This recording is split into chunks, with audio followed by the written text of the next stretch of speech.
अस्सलाम वालेकुम, मेरा नाम बिलावल और आप देख रहे हैं IAMExclusive.com। आज हम एपिसोड 2 में एक और प्रेजेंटर के साथ मौजूद हैं जो कि आपके दिलों की रानी है, बिल्कुल जी, कल्लम कल्ली हैं और बहुत ज़्यादा आप लोग उनके फ़ैन भी हैं और आपको बहुत पसंद भी उनका शो करते हैं आप लोग, और इसके साथ साथ काफ़ी अच्छी फीडबैक भी मिल रही है उनकी और टॉप प्रेजेंटर्स में भी शामिल हैं।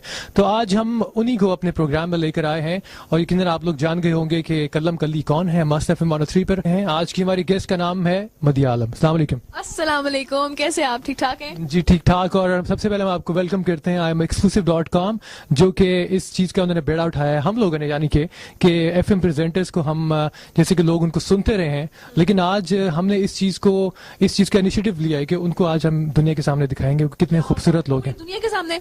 जी, पूरी दुनिया के सामने। जहां जहां भी हमारी वेबसाइट देखी जाती है तो तमाम लोग देखेंगे कि आज के जो हमारे प्रेजेंटर्स हैं वो बोलने में भी बहुत खूबसूरत है लेकिन दिखने में भी बहुत खूबसूरत है। तो आज हम आगाज करेंगे जनाब मदिया आलम से बातचीत का और उनसे पूछेंगे कि उनकी जिंदगी का हाल और कुछ उनकी पर्सनल बातें, कुछ उनकी FM के हवाले से बातें, कुछ उनकी पढ़ाई के हवाले से पूछेंगे। लेकिन जनाब सबसे पहले मुझे आप ये बताएं कि आपका बचपन कहाँ गुजरा और आप कहाँ की पैदाइश है? पैदाइश मेरी यहीं पे है, लाहौर की पैदाइश हूँ मैं, और बचपन भी मेरा यहीं पे गुजरा। सो लाहौर ही मेरा शहर है, लाहौर ही मेरी जगह है। अच्छा, मुझे ये बताएं कि बचपन में आप शरारती थी कि आप ज्यादा शरारती हो गई? आपको देख के क्या लगता है? जिस तरह का आपका शौक और खलंडरापन और जिस तरह के चंचल आप शो करती हैं, हमें तो लगता है कि आप बचपन में भी बहुत ज्यादा शौक और चंचल होंगे। बचपन में भी शौक ही चंचली कुछ ऐसी ही थी और अभी भी माशाल्लाह से वही बरकरार है। मैंने उसको कैरी किया, मेंटेन किया उसको मैंने। मैंने सोचा वो मिस नहीं होना चाहिए वो एलिमेंट जो कि बचपन में था। अच्छा, बचपन की बातें होंगी, लेकिन मुझे ये बताएं कि आपकी स्टडीज के हवाले से थोड़ी बात करते हैं कि कहाँ तक पढ़ा और अब क्या कर रही हैं आप, और कोई जॉब कर रही हैं, पढ़ाई कर रही हैं, क्या कर रही हैं? Exactly, beside being an RJ, मैं एक बैंकर हूँ और क्या कहते हैं, मैंने अपनी ग्रेजुएशन के फौरन बाद, actually I am literature graduate, बड़ा डाइवर्सिफाइड किस्म का मेरा पोर्टफोलियो है। मैं लिटरेचर ग्रेजुएट हूँ, उसके फौरन बाद ही मैंने एक बैंक को ज्वाइन कर लिया था, एक प्राइवेट मल्टीनेशनल बैंक को, और उसके बाद मेरी पढ़ाई में थोड़ा सा गैप आया, but I continued later on. और क्या कहते हैं, अभी मैं MBA कर रही हूँ, बैंक में काम कर रही हूँ और एक RJ भी हूँ। तो इतनी चीजें आप, 3 चीजें किस तरह हैंडल कर सकती हैं? एक में करती किस तरह आप? हैंडल हो जाता है क्योंकि जहाँ पे आपकी विल हो, ख्वाहिश हो और आप चाहते हो करना, वहां पर आप वक्त निकाल लेते हैं, ये मेरा मानना है। और अब तक अल्लाह का शुक्र है कि वक्त निकल रहा है और सब कुछ बखूबी निभ रहा है। अच्छा, और मस्त FM 103 को ज्वाइन किया आपको कितना अर्सा हो गया और क्या फील किया यहाँ पर आके आपने? हाय इट्स अ लॉन्ग स्टोरी। 4 साल से जायद का अरसा हो चुका है और इतना बड़ा जो है अरसा जो है वो 103 को दिया है, इतना अरसा यहाँ पे गुजारा। ये मेरी पहली ऑर्गेनाइजेशन है। क्या फील करती हूँ इस हवाले से? दैट इज ट्रेमेंडस, बिकॉज ये पहली वो जगह है जहाँ से मतलब सोचा नहीं था कि नाम मिलेगा, शनाख्त मिलेगी, पहचान मिलेगी, लेकिन फिर भी वो सिलसिला चल पड़ा। मैं यहाँ पे सिर्फ अपने शौक की खातिर आई थी, वो शौक इस तरह पूरा हुआ कि अल्लाह ताला ने जो है वो उसको मेरी शनाख्त का जरिया बना दिया। इससे बड़ी बात और क्या हो सकती है? और किस तरह फील होता है आपको कि इतनी आपको पॉपुलैरिटी इतने कम अरसे में मिली, कितने आपके फैन, लाखों करोड़ों आपके फैन हो चुके हैं, और जब आपको वो अप्रोच करते हैं तो कैसा फील होता है? बहुत अच्छा, बहुत स्पेशल फील होता है। और अपने एक क्या कहना चाहिए, स्पेशल इन द सेंस के मैं किसी के लिए स्पेशल हूँ तो मुझ में ऐसा क्या है और ऐसा क्या है जो कि मतलब लोगों को नहीं पता, फिर भी मैं स्पेशल हूँ। ओके। अच्छा, मुझे ये बताएं हम लोगों को, आपके जब आप स्टूडेंट थी तब सोचा था कभी मैं FM पे आऊंगी या इस तरह से RJ बनूंगी, इतनी पॉपुलैरिटी मिल जाएगी मुझे? तो अगर आप आए तो किस वजह से, किसी ने कहा या कुछ जानने वाला था कि खुद से आगे ऑडिशन दे दिया आपने? क्या स्टोरी थी इसके पीछे? स्टोरी बिहाइंड द सीन ये है जनाब के, जब मैं स्टूडेंट थी तभी मेरे अंदर ही ख्वाहिश थी, क्योंकि मैं बहुत ज्यादा रेडियो सुना करती थी। I was a common listener like you people, मतलब आपकी तरह तो नहीं है। और क्या कहते हैं, बस तब से रेडियो सुनने का बहुत ज्यादा शौक था, घर में रेडियो बजा करता था। तो स्टूडेंट थी तब, और तब दिल में ख्वाहिश पैदा होती थी कि काश हम भी रेडियो ज्वाइन करें। जो ये प्रेजेंटर मजे की बात नहीं करे, इसकी जगह ये बात होनी चाहिए थी, हम भी ऐसे कर सकते हैं, फलाना फलाना। तो फिर ये हुआ कि जब कॉलेज का दौर था तब लोगों ने कहना शुरू किया। एक्चुअली मैं एक्स्ट्रा करिकुलर एक्टिविटीज में बहुत पार्टिसिपेट करती थी, मुझे पता था कि मुझमें वो स्पार्क है। फिर ये जनाब ये हुआ कि जब उन चीजों से हौसला अफजाई हुई और फिर मैंने ग्रेजुएशन के बाद अपने बाबा को कह दिया था कि मैं रेडियो जाना चाहती हूँ। तब मुझे नहीं पता था कि रेडियो क्या होता है, कैसे होता है, कहाँ होता है, कब होता है, कितने बजे होता है, कैसे करते हैं। बट व्हेन आई प्लान तो फिर अल्लाह ने रास्ता बना दिया। आई केम इन और फिर उसी दिन ऑडिशन हुआ, उसी दिन सिलेक्ट हो गई और उसी तब से।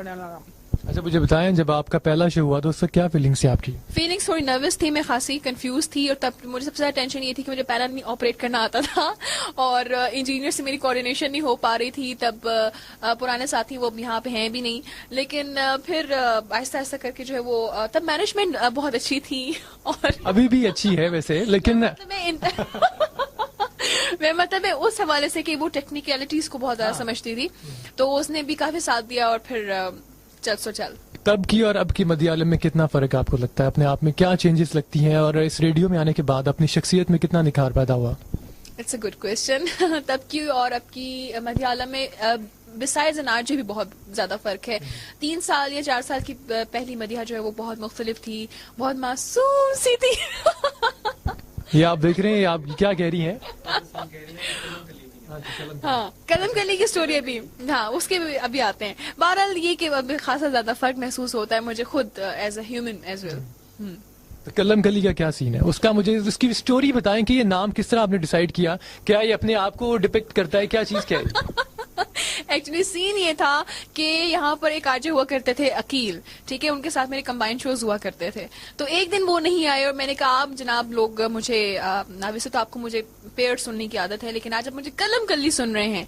वो जो कलम कल्ली वर्ड था वो लोगों को इतना भाया कि वो क्लिक किया और तब मैंने उनकी पसंदीदगी को मैंने कहा आज मेरा कलम कल्ली शो है। So then I was called Kalam Kalli. अच्छा मुझे बताएं किस तरह के शोज करती हैं आप? शोक चंचल करती हैं, सीरियस करती हैं, क्या आपका टेम्पो किस तरह का होता है शोज में? एक्चुअली में दोनों तरह के टेम्पोज होते हैं और क्या कहते हैं, मैंने अल्लाह का शुक्र है कि मैंने तकरीबन हर टाइम पे सवाए मिडनाइट वाले 3 से 4 और 6 ये वाले नहीं किया हुआ, लेकिन हर स्लॉट पे मैंने प्रोग्राम किया हुआ है। मैंने इवनिंग शोज, रोड शोज और अकेले शोज और कंबाइंड शोज सारे शोज किए हुए। क्या कहते हैं, शोज की जो नेचर है वो मेरी ख्वाहिश होती है कि मैं दोनों तरह की रखूं। कुछ वो जो लोग मुझसे सुनना चाहते हैं और कुछ वो जो मैं उन्हें सुनाना चाहती हूँ। तो इट डिपेंड्स के जो मेरे जो थोड़े से हल्ले गुल्ले वाले शो होते हैं उनमें मैं लोगों की बातें ज्यादा सुनती हूँ और वैसे ही कहती हूँ जैसे कि लोग सुनना चाहते हैं। और जो मेरे सीरियस वाले या थोड़े स्लो मीडियम पेस वाले शोज होते हैं उनमें वो होता है जो कि मैं लोगों से कहना चाहती हूँ। अच्छा ये बताइएगा कि एफएम आने के बाद एक फैमिली में जो आपका था एक उठना बैठना, पहले अपनी कजन्स में, अपने फ्रेंड्स में, उसके बाद कैसा लगता है? जाके प्राउड फील होता है कि जी मैं एफएम की प्रेजेंटर हूँ? जब आपको देखिए सिर्फ ना सिर्फ फैमिली और कजन्स और फ्रेंड्स में बल्कि कहीं भी आपका उठना बैठना हो, it counts a lot, it matters a lot. जब आप कहीं भी जाते हैं अपनी शराफ्त के साथ तो फिर वो आपके साथ साथ चलती है और यूजुअली मतलब इट काउंट्स। आप लोग कहते हैं कि अच्छा आप आजे हैं, अच्छा 103 से भी हैं। यूजुअली मैं खुद नहीं बताती हूँ लेकिन लोगों को पता चल जाता है, लोग नाम सुनकर ही पहचान लेते हैं, आप कहीं रेडियो पे सुनी भी लगी। तो बस ये एक बड़ी कामयाबी है itself। अच्छा मुझे बताएं कि मलयालम को खाने में क्या पसंद है, पहनने में क्या पसंद है और क्या लाइफस्टाइल क्या है मलयालम का? मलयालम का लाइफस्टाइल जो है वो बहुत बिजी है और क्या कहते हैं खाने में मुझे आपको पता है कि सब कुछ पसंद है। और खाने में मुझे सब कुछ पसंद है, मैं सब कुछ खाना पीना पसंद करती हूँ और काफी फूडी हूँ। और पहनने में मुझे वो हमें लग रहा था ये नहीं आना चाहिए। हाँ पकाने में जैसे काफी लड़कियों को होता है पकाने का शौक, आप क्या पकाती हैं? मैं यूजुअली भेजा पकाती हूँ। भेजा फ्राई करती हैं मलयालम? अच्छा ठीक है। अच्छा वो मैं काफी अच्छा फ्राई कर लेती हूँ, सुनने वालों को भी अंदाजा है इस बात का। दिमाग की देवी बना लेती हैं ये बड़ी अच्छी से। रायता, दहीनी दिमाग का रायता मैं बहुत अच्छा बनाती हूँ, आप लोग कभी बनवाना चाहें तो। अच्छा और मुझे ये बताएं कि हमारी वेबसाइट ने इस चीज का बेड़ा उठाया है, तो आपको कैसा फील हो रहा है कि बेड़ा वाकई उठाया इस चीज का? क्योंकि हाँ हम दोनों ने ये बेड़ा उठाया है। बेड़ा जो है वो चले इसको इनिशिएटिव कर लेते हैं, इस चीज का इनिशिएटिव लिया है कि हमने प्रेजेंटर्स को ऑन स्क्रीन दिखाने का एक एक चीज लेकर आए हैं कि यार लोग सुनते हैं। तो आपको कैसा फील हो रहा है कि पहला इंटरव्यू आपका वीडियो में है और इस वेबसाइट के थ्रू आप पूरे दुनिया में आपको देखा जाएगा? It feels nice, it feels good और क्या कहते हैं अच्छी बात है ताकि लोग जाने कि जिनको वो आवाजें जिनके साथ वो अपना प्यार अपना खलूस अटैच करते हैं, मंसूब करते हैं, वो लोग शख्सियात कैसी हैं और उनके साथ करना भी चाहिए कि नहीं। क्योंकि लोग आप ही से सीखते हैं, ठीक है? आप जब आप लोगों को सुनाते हैं या जब आप लोगों को इस तरह की ये कुछ सबक देते हैं तो लोग उससे बहुत ज्यादा कुछ सबक हासिल करते हैं वैसे। हाँ जी, ना सिर्फ जब हम नसीहत आमोज बातें करें सिर्फ वो तो खैर हर कोई देता है, लेकिन कुछ वैसी बातें होती हैं जो सिर्फ आप ही जैसी होती हैं और वो आप जैसी बातें कोई और नहीं करता, तो फिर लोग यकीनन उससे बहुत इंस्पायर होते हैं, इन्फ्लुएंस लेते हैं और ये मतलब एक स्पेशल बात है।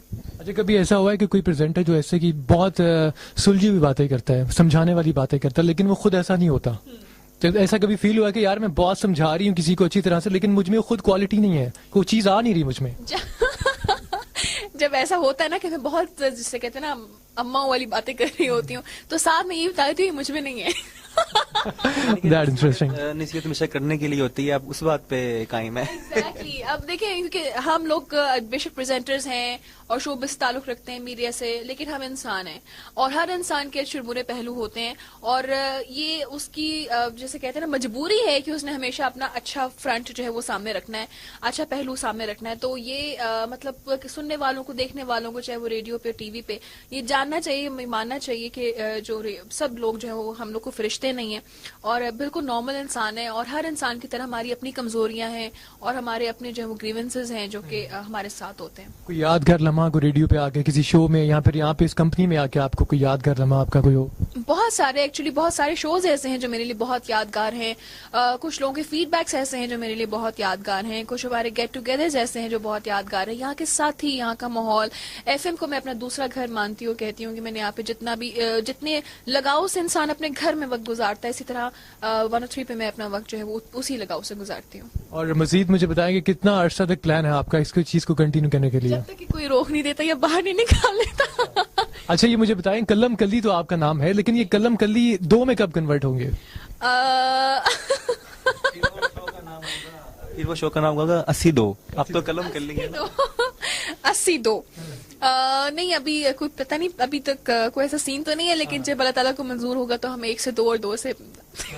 तो ऑफर्स आती हैं, मुझे ये बताएं, ऑफर्स आती हैं? अगर जैसे शोज में काफी लोग ऑफर कर देते हैं कि यार we want to marry you, तो इस तरह की काफी ऑफर्स आई कभी कोई इस तरह? ऑफर्स आती रहती है बिल्कुल, क्या कहते हैं, ऑफर्स भी, लेकिन ये कि आपको पता है कि वो ऑफर्स जो ऑफर्स ही होती हैं। तो सबसे बड़ी बात ये कि मुझे इस बात की खुशी होती है कि मेरे सुनने वालों में जो मेरे फैंस हैं ज्यादा, वो लड़कियां और खवातीन हैं। तो लड़कियां और खवातीन जब उस प्यार और लगावट का मुजाहरा करती हैं जो यूजुअली हमें ऑपोजिट जेंडर से मिलना चाहिए, तो वो बड़ा अमेजिंग होता है। तो क्या कहते हैं, जब लड़कियां कहती हैं ना हमें आपसे मोहब्बत है, तो वो बात कुछ और हो जाती है। क्योंकि हमेशा जो है वो ऑपोजिट जेंडर को ट्रैक करना ज्यादा मुश्किल काम है, और मेरे लिए जो है वही काम, आई डोंट नो वैसे ही कैसा रहा है कि हमेशा ऑपोजिट जेंडर जो है वो, मतलब सेम जेंडर ज्यादा अट्रैक्ट होती है। अच्छा, एफएम पे तो आप माशाल्लाह काफी अच्छा काम कर रही हैं। इसके अलावा प्लान है किसी और फील्ड में जाने का, शोबिज़ के रिगार्डिंग?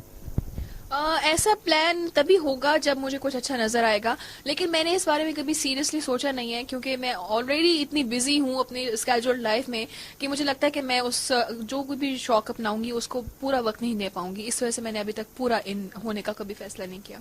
अच्छा, और एक्टिंग के हवाले से क्या आपके कभी प्लान है कोई? एक्टिंग तो बिलावल आपको पता है कि मैं एक्टर हूँ। हर टाइम एक्टिंग का एक्सपीरियंस जो है वो बिलावल के साथ भी रहा है ऑन द स्टेज। एक्टर है मेरे अंदर, ये मैं मानती हूँ, और कभी कभी उसको भी बाहर लाने की मैंने कोशिश करती हूँ, लेकिन सिर्फ शीशे के आगे। और वैसे मजे की बात बताऊँ, मैं प्रेजेंटर पे अपने आप को शीशे के आगे लाने की कोशिश की। शीशे ने मेरी जिंदगी में बड़ा इंपॉर्टेंट किरदार अदा किया। और किसी को शीशे में भी उतार सकता है प्रेजेंटर? वो ये काम तो हमेशा करता ही है ना, वो शीशे में उतारने वाला काम। अच्छा, मुझे ये बताएं कि काफी लोग इस वक्त बेकरार होंगे कि मदिया आलम जब अपना शो स्टार्ट करती हैं तो उनकी शो की जो इंट्रो होता है उसको जब सुनते हैं तो लोग वाकई पता चलता है कि यार मदिया आलम आ गई है, इनकी आवाज से, इनके स्टाइल से। तो आज हमारे व्यूअर्स के साथ आप थोड़ा शेयर करें आपका जो इंट्रो है वो किस तरह आप करती हैं अपने शो का स्टार्ट? इंट्रो बड़ा जो है वो धमाका खेज होता है। हेलो देयर, अस्सलाम वालेकुम, अस्सलाम वालेकुम लाहौर, अस्सलाम वालेकुम एवरीवन, ट्यून इनटू 103, दिल की गहराइयों से, मन की सच्चाइयों से, सारे सुनने वालों को, आने वालों को, जाने वालों को, कहने वालों को, सुनने वालों को, बताने वालों को, समझने वालों को, 103 ट्यून इन करने वालों को एक बार फिर मदिया आलम का साथ कबूल हो। Welcome to the show that is called weekend lounge. मेरा और आपका साथ ठीक अब से लेकर 10 बजे तक, और प्रोग्राम है क्या दिल की बात। और जनाब, आपने आज का प्रोग्राम एंजॉय किया, और आज मदिया आलम से हमने बातें की, उनकी कुछ जिंदगी के बारे में, कुछ पर्सनल बातें, कुछ एफएम के हवाले से, और हमारा बेसिक एम्फेसिस ये रहेगा कि हम जितने भी आर्टिस्ट बुलाएंगे उनकी हम हर तरह से उनसे बात करेंगे और उनकी पर्सनल और उनकी शोबिस के हवाले से जितनी भी बातें होंगी आप लोगों तक पहुंचाएंगे। और सबसे ज्यादा जी मदिया आलम का शुक्रिया जिन्होंने हमें आज एक्सक्लूसिव इंटरव्यू दिया IamExclusive.com, और ये इंटरव्यू आप पाकिस्तान में सिर्फ इसी वेबसाइट पर देख सकते हैं IamExclusive.com पर। और जाते जाते मदिया आप क्या कहेंगी? जाते जाते मैं आप दोनों का शुक्रिया अदा करूंगी, आदिल आपको और बिलावल आपको, स्पेशली आई एम एक्सक्लूसिव का। ये बहुत अच्छी बात है कि आप लोग प्रेजेंटर्स को इस तरह प्रमोट कर रहे हैं। इट्स अ गुड इनिशिएटिव और इसको जारी रखिएगा। और thank you so much for sharing a lot with me. और आई मैक्स की जानिब से सुवेनियर हम आपको पेश कर रहे हैं, ये फूलों का तोहफा आप कबूल कीजिए। Thank you so और much. बहुत शुक्रिया आपका जनाब। बहुत बहुत शुक्रिया, thank you, Allah Hafiz. Allah